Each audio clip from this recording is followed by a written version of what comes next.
ఓం నమ శివాయ విష్ణు రూపాయ. కార్తీక పురాణం 14వ అధ్యాయము. మరలా వశిష్ఠుల వారు జనకుని దగ్గర కూర్చోబెట్టుకొని కార్తీక మాస మహర్షం గురించి తనకు తెలిసిన సర్వ విషయములు చెప్పవలెను కుతూహలముతో ఇట్లు చెప్పెదరి. ఓ రాజా, కార్తీక పౌర్ణమి రోజు ప్రీతిగా విశోద్ధార్జన చేయుట, శివలింగ శాలిగ్రాములను దానం చేయుట, ఉసిరికాయలు దక్షిణంతో దానం చేయుట మొదలగు పుణ్యకార్యముల వలన వెనుకటి జన్మమందు చేసిన సమస్త పాపములు నశింప చేసుకొందురు. వారికి 1,000,000 యోగములు చేసిన ఫలము దక్కును. ప్రతి మనుజుని పితృదేవతలకు తమ వంశము ఎవరైనా ఆబోతునకు అచ్చు వేసి వదులుదురు అని ఎదురు చూస్తూ ఉందరు.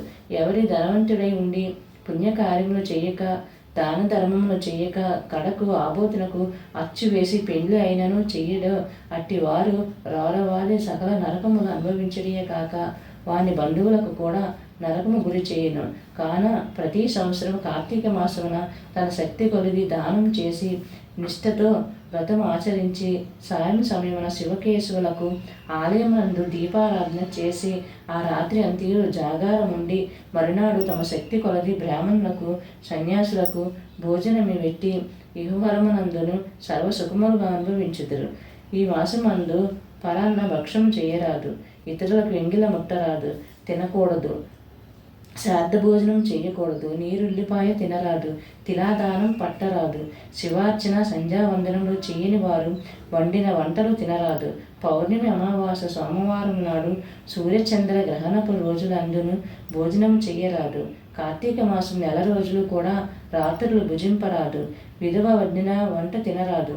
ఏకాదశి, ద్వాదశి వ్రతములు చేయలేని వారు ఈ 2 రాత్రులు తప్పనిసరిగా జాగరణ ఉండవలెను. ఒక పూట మాత్రమే భోజనం చేయవలెను.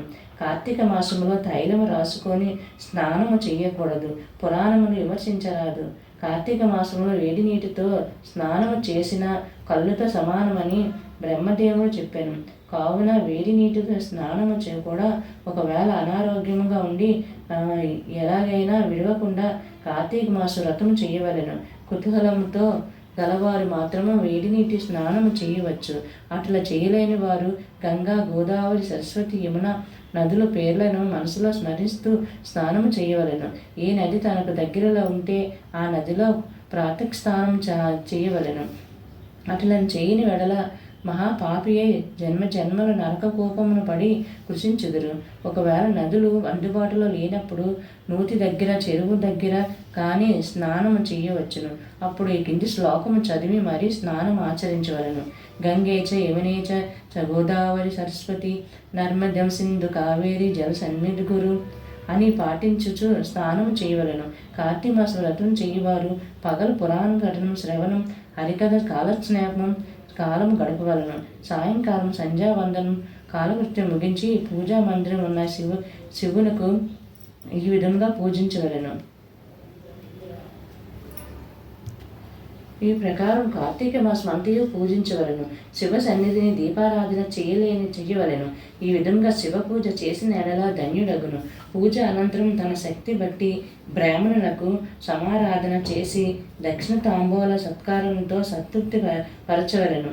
ఇట్లా చేసిన 100 అశ్వమేధ యోగములు చేసిన ఫలమును 1000 యాగులు చేసిన ఫలము దక్కును.